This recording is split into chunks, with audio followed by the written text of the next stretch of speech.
Howdy everyone, and welcome to another of my weird lens reviews, and today we have something really different, the Mitakon 20mm f2 4.5x super macro lens. You can find it for about $200 or £160 here in the UK, so it's essentially a very cheap option for getting extreme macro images 4 times closer to your subject than a normal macro lens. However, that's all it does. It cannot focus at normal distances, it's only for macro photography.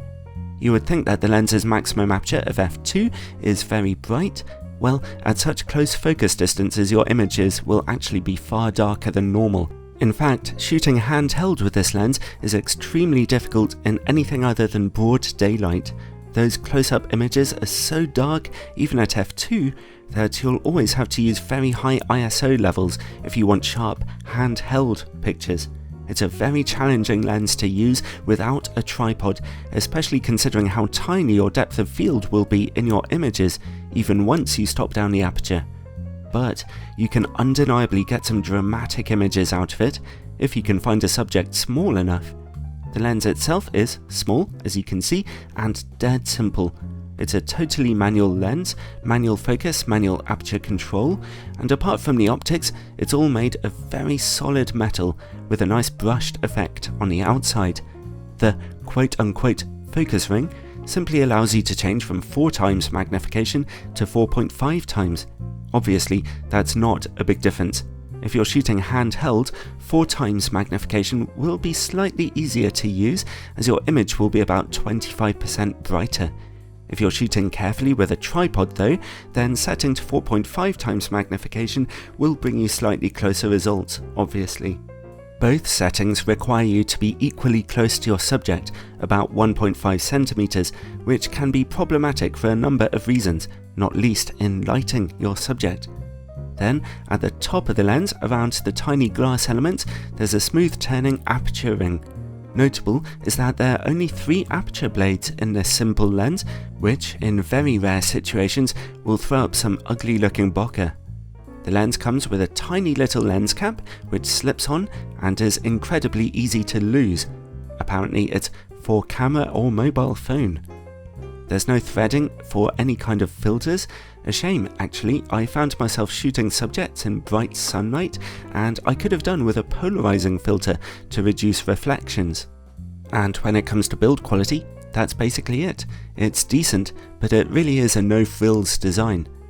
Let's see about image quality then. This was a tricky test to set up, as you can imagine. Because of the unique nature of this lens, I can't really do my normal tests, but we can look at sharpness. Here is a 1900 shilling, adorned with Queen Victoria's beaming visage. How scratched up do you think it is? Well, let's take it to 4.5 times magnification, this lens's maximum, and take a look. This test was done on a 20 megapixel full frame camera.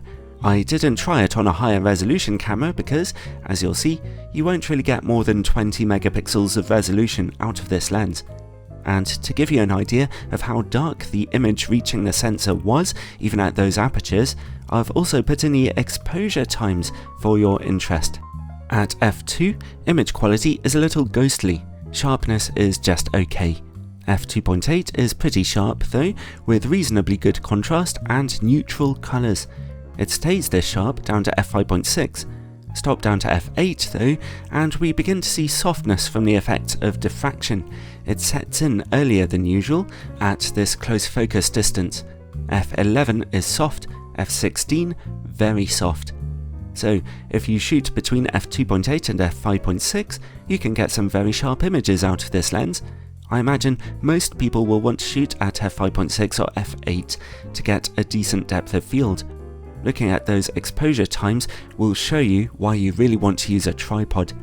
And I can't really show you much more about this lens's properties due to its extreme macro nature excluding it from my usual tests.